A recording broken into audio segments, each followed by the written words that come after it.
Cinema అన్న మొత్తం ఎట్లా అంటే మైండ్ బ్లాక్ అయిపోతుంది సినిమా చూస్తే. అందరు ఇట్లా అరుస్తున్నాయి, చెవులు వలిగిపోతున్నాయి. అంత క్రేజ్ ఉన్నది సినిమా. మనం పుష్ప 2 కింద పుష్ప 3 ఇంకా మంచి రావాలని కోరుకుంటున్నాం. అంటే వాళ్ళు తీస్తే మనకేం తెలుసాక, వాళ్ళు తీయొచ్చు పుష్ప 3 ఇట్లా. అంటే సినిమా తో మైండ్ బ్లాక్ అయిపోయిందాక.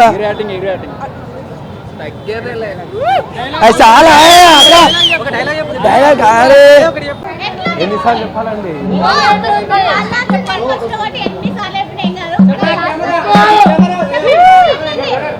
పుష్ప 2 నేషనల్ కాదు ఇంటర్నేషనల్. ఈ ఫిలిం ప్రతి ఒక్కరు వచ్చి థియేటర్లో ఎక్స్పీరియన్స్ తీసుకోండి. ఇందులో వచ్చే సౌండ్, విజువల్స్, ఆ క్లైమాక్స్, ఫైట్ సీన్, డాన్స్, ఇంకా బన్నన్న వింటేజ్ డాన్స్ ఎక్సలెంట్ అంటే ఎక్సలెంట్ ఉంది. ఎలా పెడతారంటే అంటే తీసిన బడ్జెట్ కూడా అట్లుంది కదా, సినిమా బడ్జెట్ పడుతుంది. అంటే ఫస్ట్ హాఫ్ ఏంటంటే జర ఫ్యామిలీ ఉంటుంది, కొద్దిగా జర అనిపిస్తుంది. సెకండ్ హాఫ్ నుంచి జర ఫైట్ సీన్ ఉంటుంది, మంచిగా ఉంటుంది. సాంగ్స్ మస్తుంది, డాన్స్ మొత్తం వస్తుంది. ఉవ్వంటవరే బాగుంది. ఇది పర్లేదు, కాకపోతే 1 అయితే మస్తుండే. ఉవ్వంటవా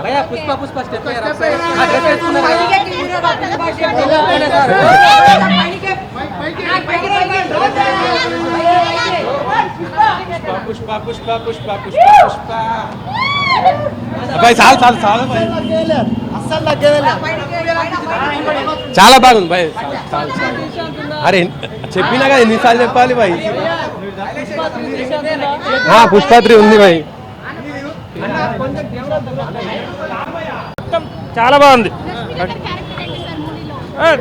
అంటే అరే పుష్పకి అంటే ఒక పర్ఫెక్ట్ భార్య మెటీరియల్.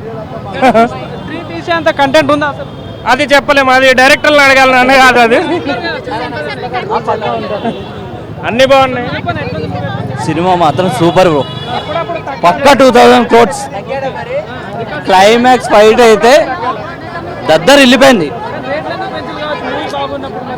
ఇక మనకంటూ ఒక టార్గెట్ ఉంది కదా బ్రో, ఆ టార్గెట్ని ఎట్లయినా కంప్లీట్ చేయాలి. పక్కా బ్రేక్ అవుతుంది. యాక్టింగ్ చించేసిండు బా ఫిదా. శ్రీవల్లి బా వైఫ్ అండ్ హస్బెండ్ కరెక్ట్గా సెట్ అయ్యారు బ్రో. ఇది మాత్రం శ్రీలీల ఐటమ్ సాంగ్ అంటే ఇక ఫైర్ ఉండాల్సిందే. 10/10 10/10 పక్కా బ్రో. 2000 crores పక్కా.